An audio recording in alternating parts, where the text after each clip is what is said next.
Andre. Hey. Thanks for coming. Jackie, what's up? It's good being here. I know, it's good seeing you. And I'm so happy because I've been trying to get you for 2 seasons. Just so you know, because I put it out loud, I've been trying to get you on the set. Talking points. You couldn't talk about bad mind. You absolutely couldn't talk about bun because Jamaican men don't give bun. Exactly. So we know nothing about but bread now. Alright, but bread. bread. We can talk. Oh, no, the bun bread. Yes, bad mind. We're taking. Okay. Cafe Blue one here we. So the first question I have to ask off the bat is, what advice you'd give your younger self? Don't buy so much NSA and more to the money. You know, Andre. Andre, honestly. Okay. I mean, when you're young, we use a typical Jamaican saying, every day speaks for itself. So we tend to enjoy the days as they come, you know, and that's a good way of living, but it's not a good way of budgeting your long-term financial goals. Fundamentally, we have to now begin to budget from early as young people. We have to begin to say, okay, by the time I'm this age, I want to accomplish this, and how do I do that? I take step-by-step measures on a day-to-day, week-to-week, month-to-month, year-to-year basis and plan my future for the comfort I want.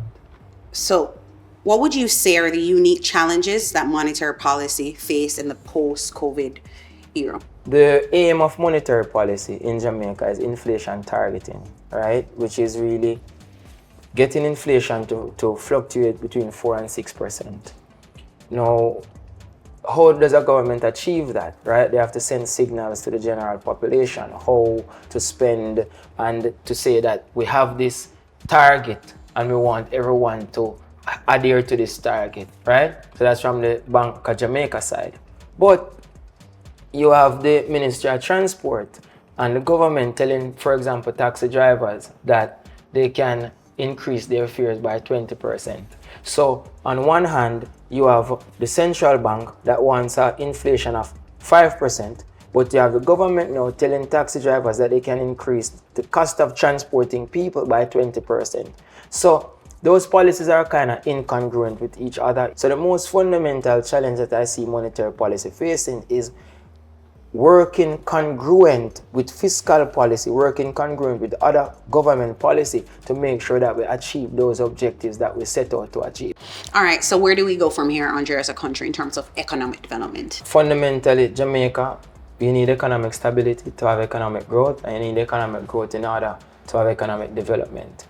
We've not been able to have a sustained long-term economic growth because of lack of productivity. And what is productivity is output per person. Because when you boil up the economy, it's just two things, right? Goods and services, right?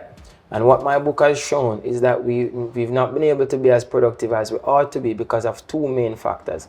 Human capital deficiency, which is the level of education that our population has. Currently, 83% of the population has no tertiary level education. 83%. So only 17% has tertiary level education.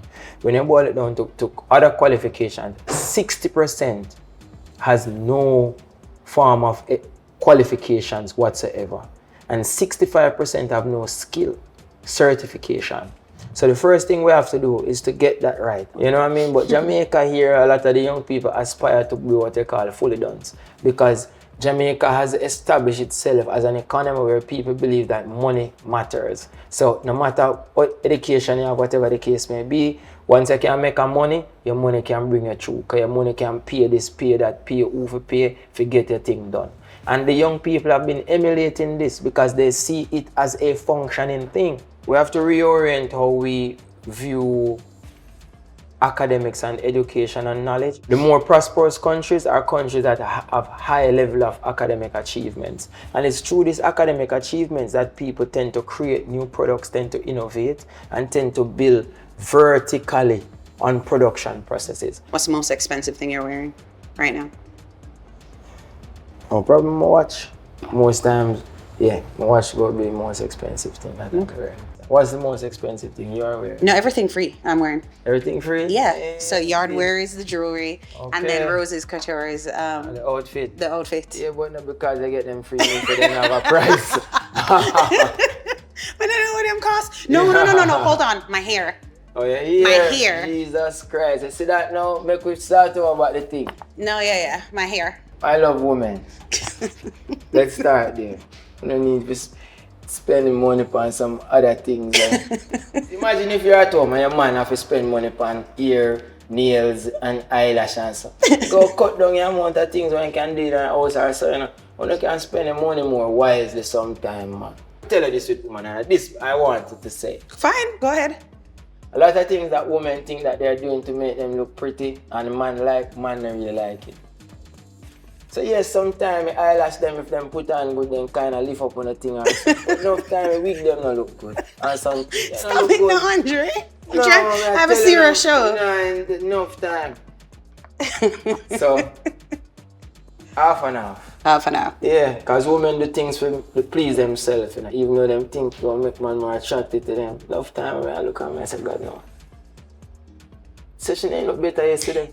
Guys, so good to have Andre on the show. We are going to wrap it right here before we start cussing about my hair.